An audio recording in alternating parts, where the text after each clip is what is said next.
I needed to see successful guys in meetings. I needed to know that, like, Yep. going into AA did not mean that I was going to give up my career and I'm never going Hmm. to have fun anymore. And so, guys who come to the Lighthouse and look around as they get to know each other and realize that there's a lot of pretty successful men and women coming through treatment here that have had this an alcohol use disorder. By the way, they've also been running Fortune 500 companies in the meantime. So Right. it's healthy for them to see that recovery doesn't necessarily mean that I'm lowering my goals or my expectations, or or changing sort of where I want to get to, but both vis-a-vis my family, my profession, and my passions, right?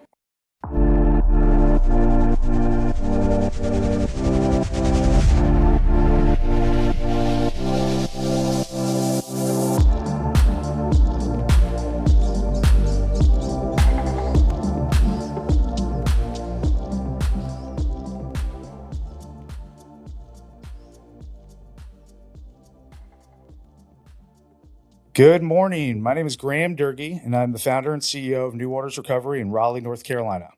Welcome to our weekly podcast, Finding New Waters. Our goal in creating Finding New Waters is to provide a resource for families to help navigate the complexities of supporting a loved one struggling with substance use or mental health. When we find ourselves in crisis due to one of these issues, most people have no idea where to turn. We hope to shed some light onto what is often the darkest hour for many families. I'm joined today by our executive director, Justin McClendon, and Trey Laird, who's the founder of Lighthouse Recovery in New Canaan, Connecticut. Trey Laird is CEO and founder of the Lighthouse Sober Living and Lighthouse Recovery Coaching 365 program. Before founding Lighthouse, Mr. Laird was a Wall Street equities trader for 22 years, starting his career with Bankers Trust and exiting with Lazard. Mr. Laird attended the Trinity School in Manhattan and Dartmouth College. Mr. Laird has 5 children and lives in New Canaan, Connecticut with his wife. He's an avid golfer, marathoner, regularly travels to share his expertise on recovery and treatment best practices, and makes regular media appearances to speak on addiction issues. Mr. Laird feels that his choice to recover out loud has had an extraordinary impact on his life in recovery. Trey, thank you for joining us today. Always a pleasure to get to connect with you and hear a little bit about what you're doing. Thank you for being here. Graham, thanks for having me, man. Good to catch up. Yeah, absolutely. So I always like to kind of start off with a little bit, obviously, introductory information about you. Now, can you tell us just a little bit about, your story, how you got into this field? I just find it always really interesting to see how people got into this work because it's not very common, right? Yeah, it was definitely not on my radar or roadmap when I was growing up. I was in the middle of what ended up being a 22-year career on Wall Street. 15 years in, I developed a substance use disorder, and I ended up going to treatment in 2008. And while I was in treatment, my wife invited me not to move home afterwards. There had been a lot of damage done in marriage, and she needed more time. And we had 2 kids at home, and so I went to my counselor at Silver Hill, where I was in treatment, and I said, I need to figure out where I'm going to live next. And she suggested that I go to a sober house. I'd never heard of a sober house. I didn't know what she was talking about, but she described it as a, kind of a next step after treatment where guys lived together, but they went back to work and lived their lives, but they had the community and accountability of the other guys in the house. And I said, that sounds like a pretty good idea. Give me the phone number. I'll go. And she said, well, Trey, you should probably go to Florida or California. And I was in New Canaan, Connecticut. And I said, why would I go to Florida or California? And she said, well, frankly, because there's nothing around here for you. And it didn't make sense to me to go to Florida or California. So I didn't. I rented a house right in New Canaan. I went back to work. I went to a lot of 12-step meetings and navigated early recovery with the help of those guys that I met there. And so, 6, 7 years later, there still was no good options for, continuing care and sober living in the Northeast. And so that's when we got together and decided to open the Lighthouse in Darien originally, and now in New Canaan. So even then I thought it would be like a side project for me. I was not going to give up my Wall Street career, but it quickly became obvious that there was a lot to do, and this was not a side project. And so I left, and that was we're coming up on 8 years in January that we've been That's running the great. Lighthouse. Wow. Yeah, so you never know where you're going, and here we are. Yeah, 100%. Yeah, and obviously it's such an important piece to the process, to the continuum of care, that kind of step down component, transitioning back into life after treatment or whatever you've kind of done prior to that. And in my mind, I feel like it's probably the most pivotal decision that you make in that process, right? Because that's where the rubber hits the road. That's where things get tough. That's where life starts happening. And do you have those tools? Are you going to implement those tools? So it's definitely such a needed resource, certainly up in your area. So happy that you did that. But specifically too, like you guys cater to kind of a niche demographic and kind of an executive demographic. Is that correct? Yeah, Graham. So, I mean, the Lighthouse, I started it because it was the program that didn't exist when I needed it. I was 38 years old, again, midway through a Wall Street career, and with a wife and kids and everything that comes with that. So our clientele, the average age is going to be, mid 40s up to 50. The average client is working, employed, usually in a very high senior level position. Most of our clients are married and trying to stay married. They have kids, they have families. They have a lot going on. They have a lot to lose, and they're invested in what they're doing in their lives. And frankly, a lot of the parts of their lives are working, and substances have worked in their life, and specifically in their professional career for a long time. So Mm, what they get it with us, to your point, is like, after treatment, going back into your life with these new tools that you've obtained in treatment and utilizing them is difficult. And you have to practice, and you gotta get reps, and you have to learn what it's like to go to that board meeting and sit there and not be drinking. Um, yeah. Right. and so that's what our clients get to do on a regular basis. I mean, we'll have a client come to us and, say, Trey, I have to go to work in the city on Monday. And we say, great. How can we support you doing that?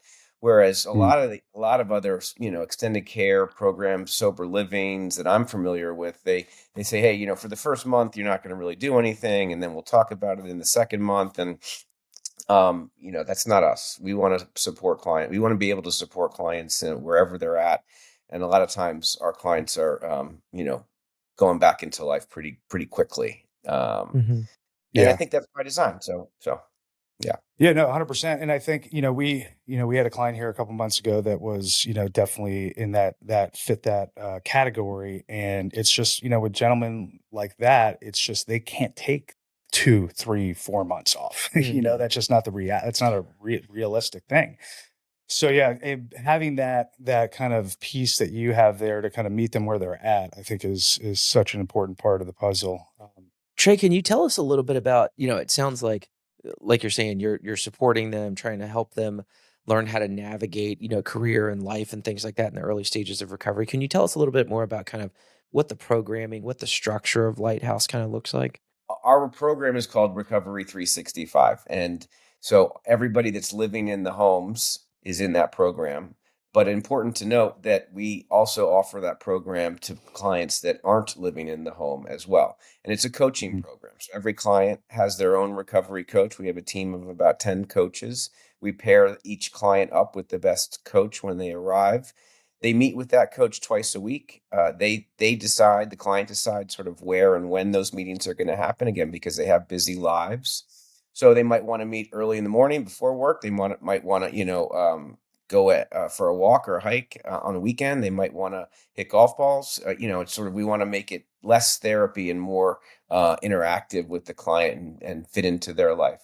So mhm, 2 meetings a week, and then the coach proactively checks in with the client every day. I think that's an important piece, and our clients agree, because a lot of them go to 12 step, a lot of them have sponsors, but the sponsors say, well, you can call me. But a lot of new mhm, people Mhm.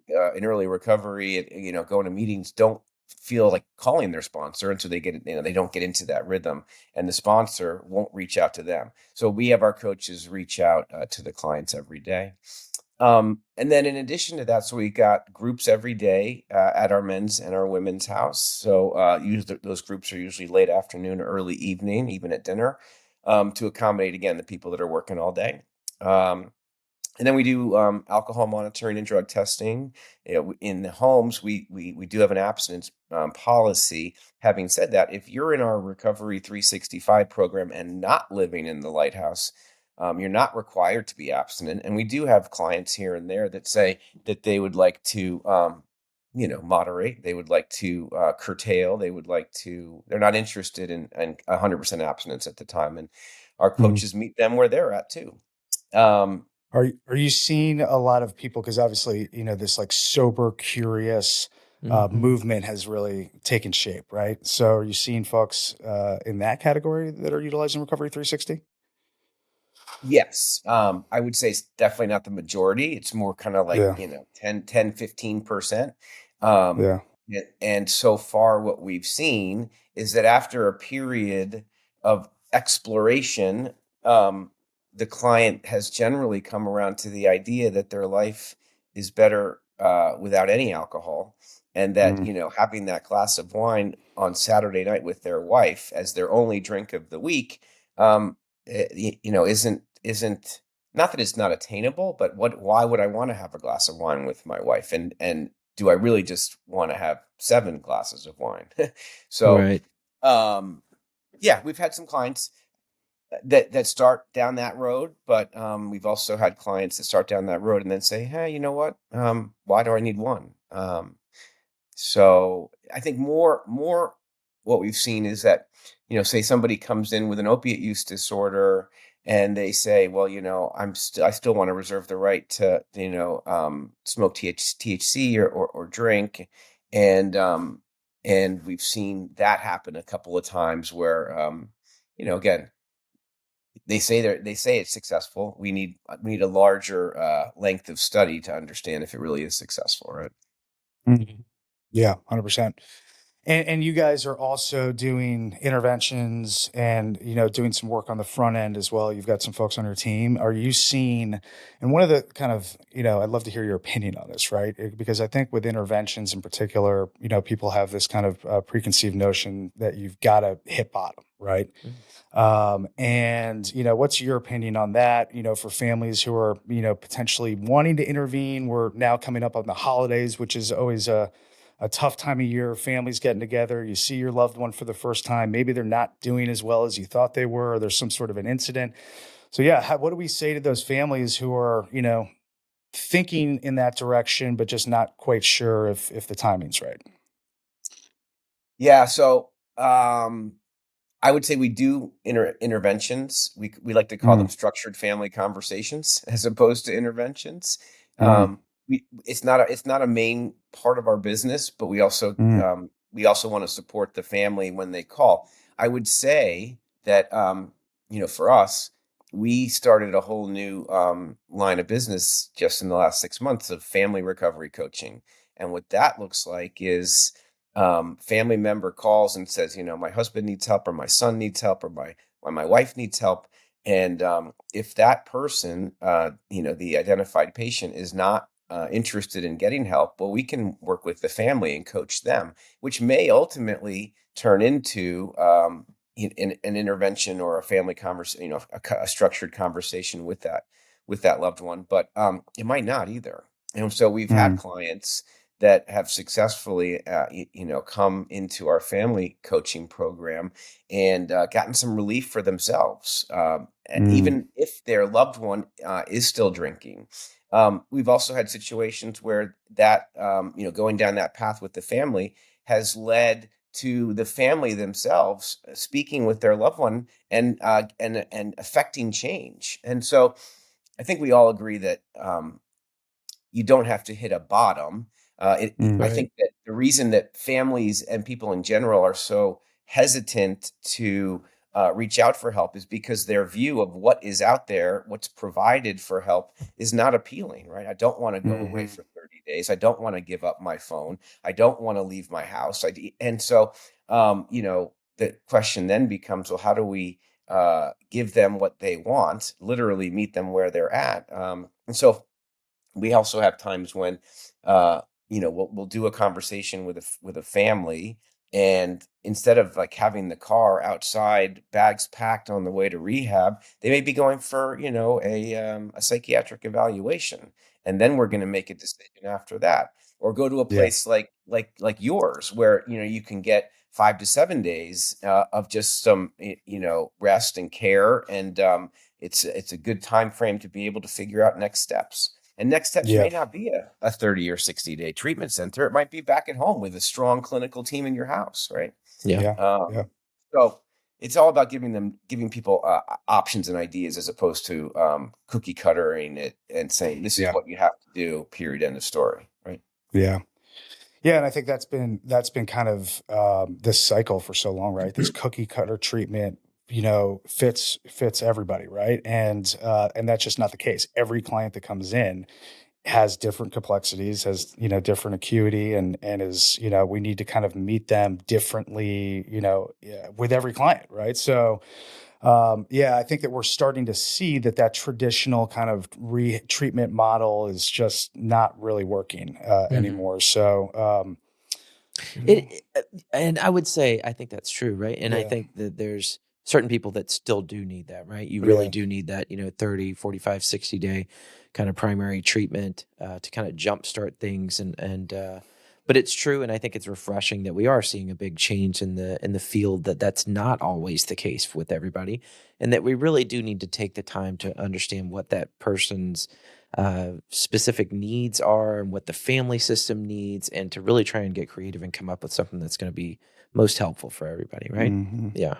yeah, yeah. So, now tell me a little bit about like some of the recovery stuff that you guys. Now, you guys are all 12-step based, correct? You're obviously a huge advocate of 12-step recovery, and go to meetings in your own life. I know. So, how does some of that programming look with your guys and kind of getting them integrated with that? Yeah, no, let me slight correction. Yeah. I'm not sure I would say that we're 12-step based. I would say that Oh, Okay. okay. I'm a 12-step guy, Great. and Hmm. I got sober in treatment and then AA, and still go to meetings, have a sponsor, have sponsees, actively involved in 12-step. Having said that, we don't have any requirements for our clients to go to meetings. Mm, We believe in attraction, not promotion. I would say mhm. that our staff is primarily drawn from the 12-step community, and so if you're living at one of our houses or working with one of our coaches, you're likely going to hear about their 12-step experience. But again, we're not forcing anybody to go to meetings. And what I tell people that call and ask questions about the Lighthouse is, when they say, "Do I have to go to meetings?" I say, "No, you don't have to go to meetings." Having said that, if you don't go to meetings, you'll be in a minority, and you'll likely have somebody, one of the other clients, ask you why you aren't going to meetings. Because, and again, not to be mean about it, but just to understand like why somebody wouldn't. So we're very blessed and fortunate here in Fairfield County. New Canaan, Westport, Greenwich has a really strong 12-step community.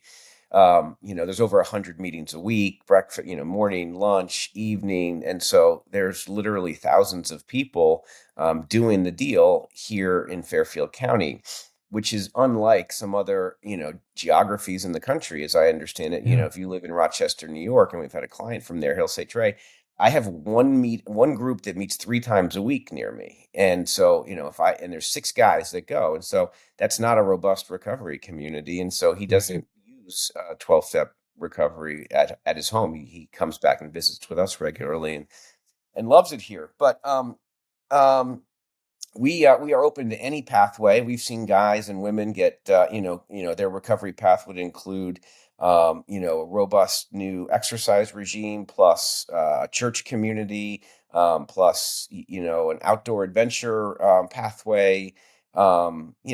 We encourage them to check out meetings, but we're certainly not going to mandate them there. And Again, AA is not created equal everywhere.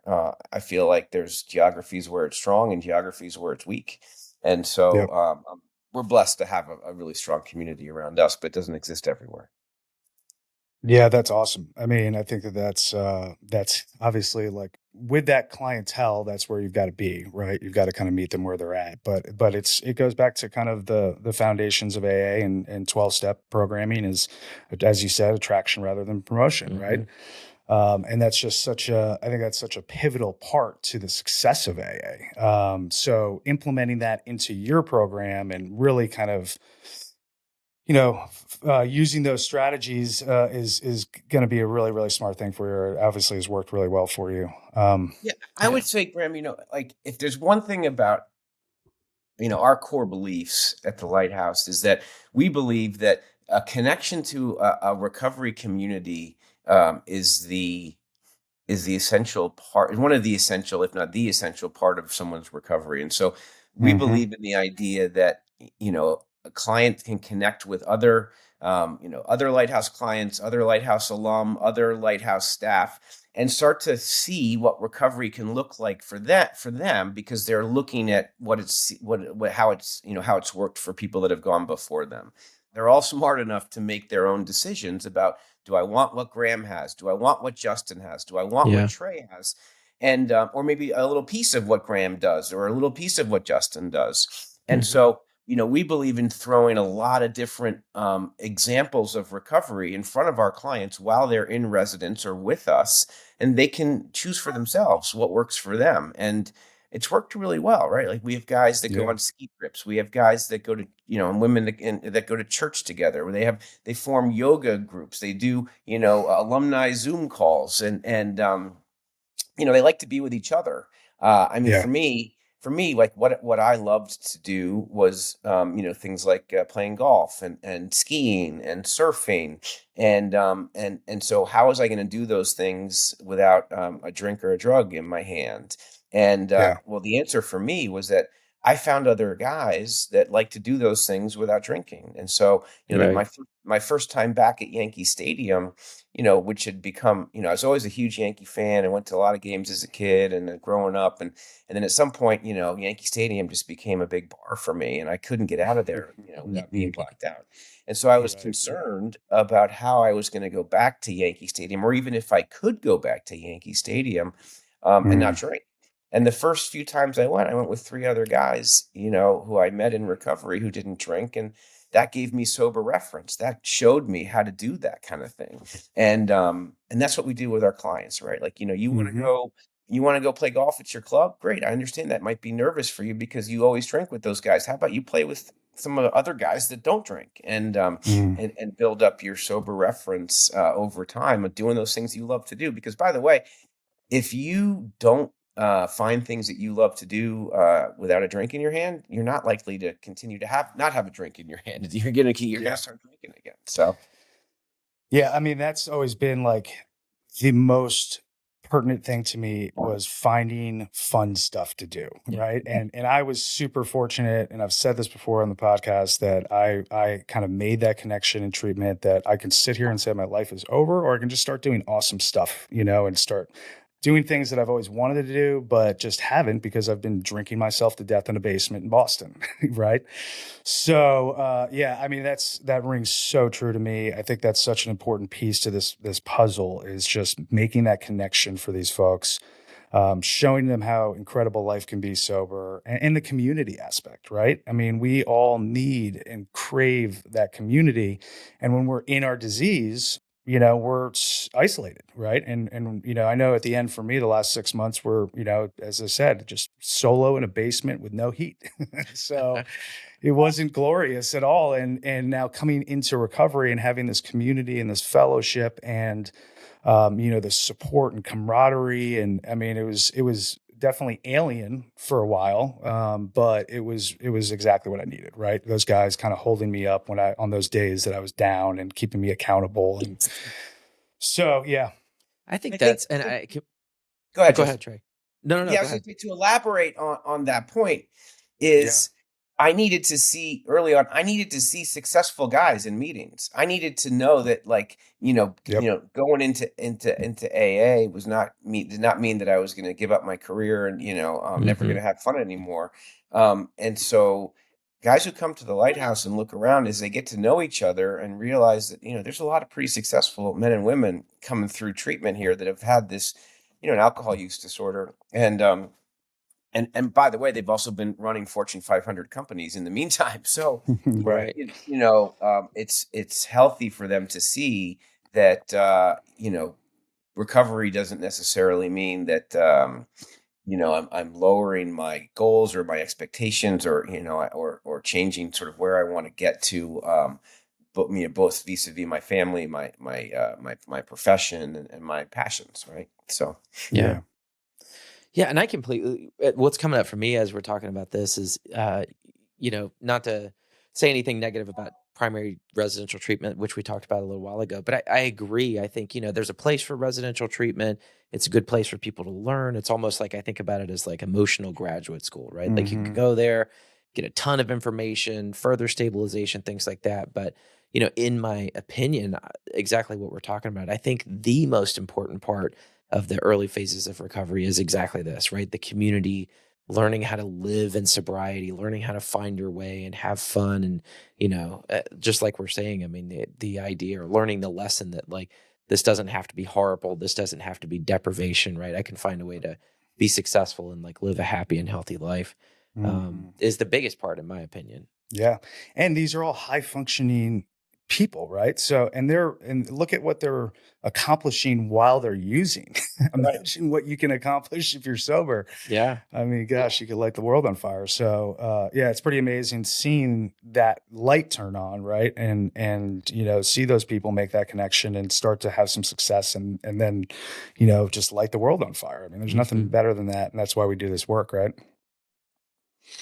Yes, absolutely. The other thing I just wanted to mention is this idea too of practicing your recovery. And so Hmm. people always ask me, well, Trey, what happens if a client, has a drink, while they're living with you?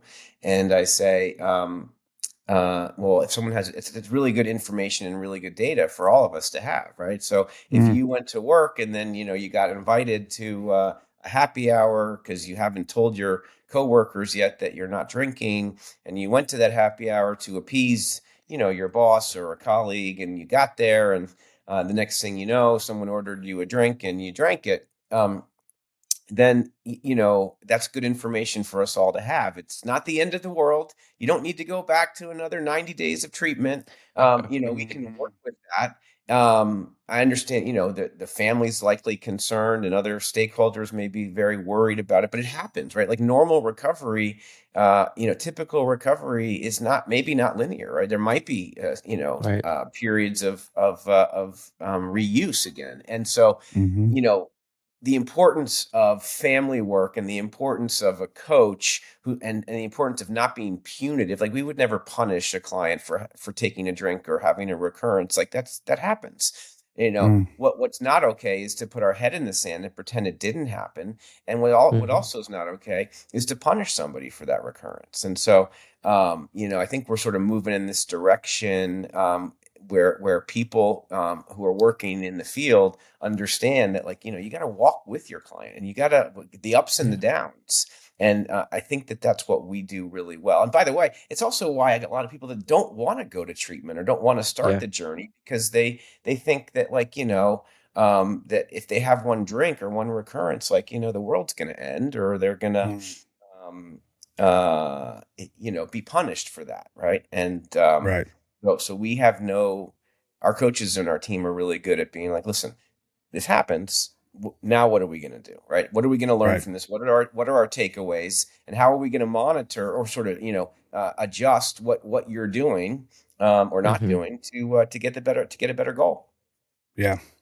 Yeah, and I think in many ways it can be an asset to you, right? Yep. Moving forward. I mean, I had a relapse about 5 years in, when I originally got sober, and my sponsor at that point said, "Listen, this is part of your story now, and you can now help another man who's struggling with the same thing, right? And you have that experience now to kind of go through this." And it doesn't have to be punitive. Like you said, it's like, all right, let's dust ourselves off and keep moving forward. And we know what to do. And we had a little slip there, and let's keep on moving forward, right? So I love that kind of notion, and I think that's a great way to end it today too. So much good information, Trey, and really appreciate you coming on here. Now, where can everybody find you? Can you give us your website and maybe social media? Yeah, the lighthousect.com is our website. We're Great. on Instagram and LinkedIn at the Lighthouse. We're in New Canaan, Connecticut. Fortunately, we don't have a ton of competitors up this way. So if you just Google the Lighthouse, Connecticut, you probably find us quickly. Yep. And there's phone numbers on there. Anybody who wants to give me a shout, happy to talk further.